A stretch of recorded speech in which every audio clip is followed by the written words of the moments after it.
300 watt seconds of light, I strongly believe that that is a sweet spot for most photographers. I'm going to go through the specs of the Citi 300 Pro from Pixapro, also known as the Godox AD300 Pro, and I'm going to explain why I believe that 300 watt seconds is that perfect sweet spot.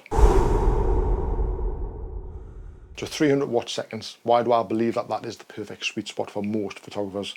Well, if you find yourself in a studio environment and you're shooting portraits, 300 watt seconds is going to be more than enough in a studio environment where you can control the whole ambient light.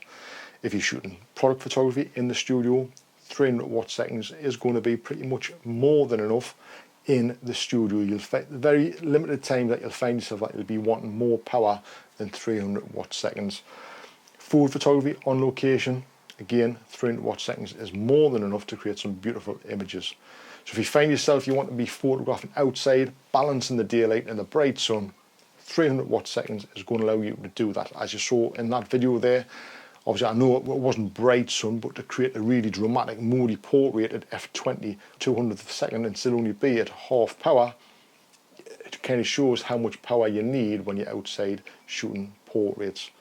Now the 300 Pro comes with a really good modern light, a 12 watt modern light. Now I know there was a couple of people who complained about the brightness of the modern light, so couldn't really use it outside in bright daylight.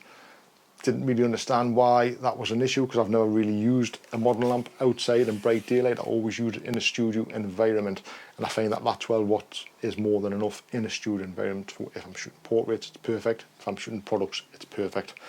Obviously the light on it as well is bi-colour, so you can control the colour temperature from, I think it's 3000 to 6000, so you've got a lot of range there. It'll run at about 2.5 hours at full power as well. You couldn't use it for a main video light if you're somebody who wants to shoot video, because obviously the fan kicks in really noisily. But if you're somebody who likes to shoot a lot of B-roll, you've got that in one unit. That turns into a quite nifty little handy video light to use in your video work as well. So to have it in one unit is really good, and to have 2.5 hours of runtime out of that, again, is a massive plus as well. So when are you going to be needing more than 300 watt seconds of light? Well, obviously this has high speed sync, allows you to shoot past your shutter speed, which allows you to freeze a lot of action, but it also has a fast flash duration of up to 1/10,000th of a second at its lower power setting.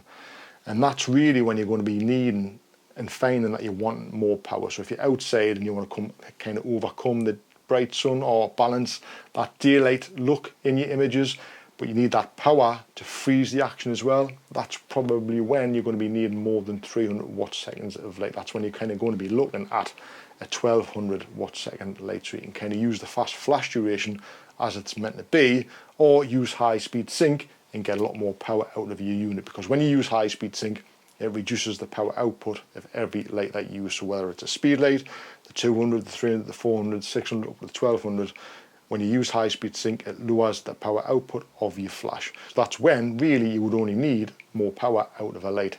So you've got to kind of ask yourself is how many times you're going to find yourselves in those situations when you need that kind of power from one light. Personally speaking, I've never found myself in that situation yet, and that's why I think 300 watt seconds is the perfect sweet spot, because it's going to cover 95% of subjects that you're going to be photographing. I really do think that's a great sweet spot for many photographers. So if you're in the market for a light, 300 watt seconds is definitely that sweet spot for many photographers, and you won't be disappointed. It will grow with you, and I don't think it'll never outgrow you either. So 300 watt seconds, perfect. So let's look at the specs of the 300 Pro from Pixapro. It comes with a 26 milliamp battery, 2600 milliamp battery. It's going to give you about 320 full power shots from one charge. Now you're never going to use 320 full power shots in one go, so it's going to last you a long time. Obviously we've touched on the modern lamp. I think it's great. Being bi-colour, being able to control that modern lamp as well is always a plus for me. The batteries, got to mention that, if you do own a 200, a Pica 200, the batteries will fit out of that 200 into here also, so you've got a spare battery on hand if you're buying this unit. All the controls are on the back. It has a great adjustments. You can go from 1/10 adjustments, I think, in 9-stop range. So there's a lot of control there. If you're in the studio shooting product photography and you want to really dial in that light, got a lot of control over that also. What else have we got?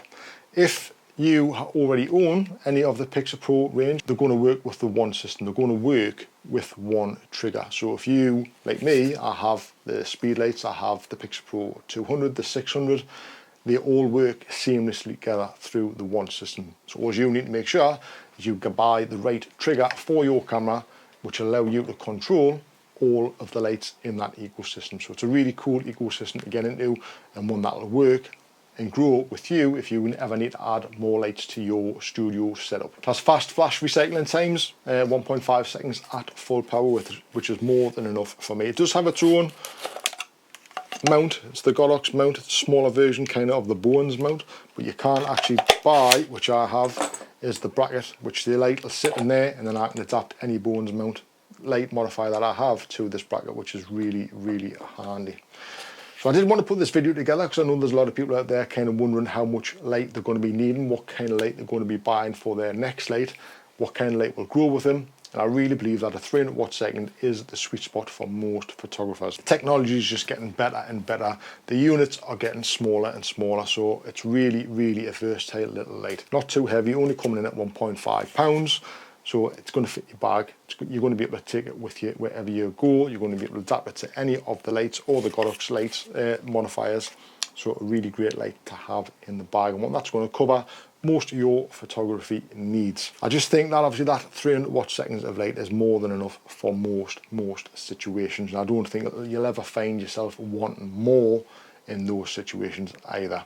So I really wanted to put this together to show you guys kind of the range that you will need in certain situations. So hopefully this will help you decide whether 300 watts is enough for you or whether it's not enough for you. So I really hope you found it helpful. If you have found it helpful, give it a thumbs up. Why not consider subscribing to the channel as well to see more reviews and videos like this and tutorials which will be coming down the line. And with that being said, thanks for watching, and I'll see you guys in the next one. See you then.